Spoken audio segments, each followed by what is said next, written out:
রান্না হয়ে গিয়েছে কাঁকড়াগুলো কিন্তু অনেক বেশি মজা হয়েছিল। আসসালামু আলাইকুম, নতুন ব্লগ নিয়ে চলে এসেছি।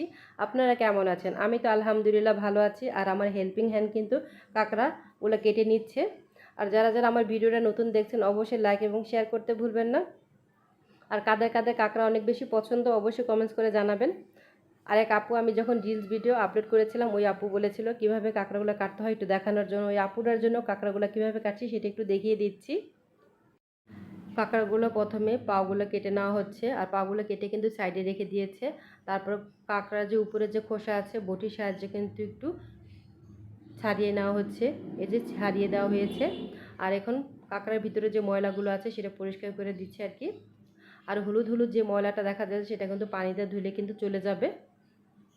আর নিচেও কিন্তু একটা শক্ত খোসা আছে, এখন সেটাও ফেলে দিচ্ছে। কাটার পর কাঁকড়াগুলো এখন দুই টুকরো করে নিচ্ছে আর কি। আর বাকি কাঁকড়াগুলো ঠিক এরকম করে কেটে ভালো করে পরিষ্কার করে নিয়েছে। তারপর আমি আরেকবার একটু ভালো করে ধুয়ে নিয়েছি আর কি। ঠিক এরকম করে অনেক বেশি পরিষ্কার হয়ে গিয়েছে।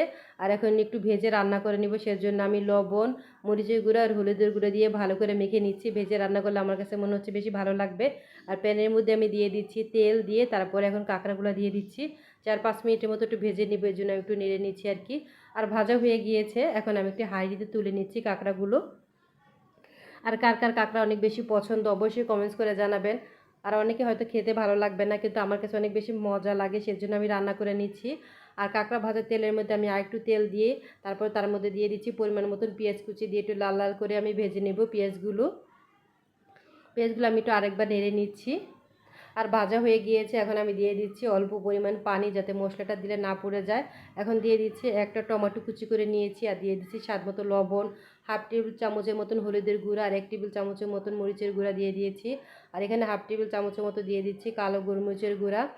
আর আদা রসুন বাটা দিয়ে দিয়েছি আমি 2 টেবিল চামচের মতন, আর 1 টেবিল চামচের মতন দিয়ে দিয়েছি সয়া সস।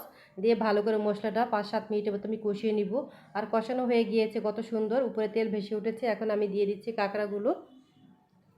আর মশলার মধ্যে কাঁকড়াগুলো আমি 3-4 মিনিটের মতো একটু কষিয়ে নিব।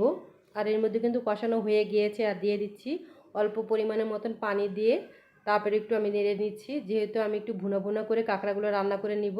এখন একটি ঢাকনা দিয়ে ঢেকে দিচ্ছি 5-7 মিনিটের মতন। আর 5-7 মিনিট হয়ে গিয়েছে, বলক এসে গিয়েছে। এখন আমি একটু আবার নেড়ে নিচ্ছি আর কি কাঁকড়াগুলো। তারপর আবারও ঢাকনা দিয়ে ঢেকে দিব 10 মিনিটের মতন। আর 10 মিনিট হয়ে গিয়েছে, ঢাকনাটা আমি নামিয়ে নিচ্ছি আর কি।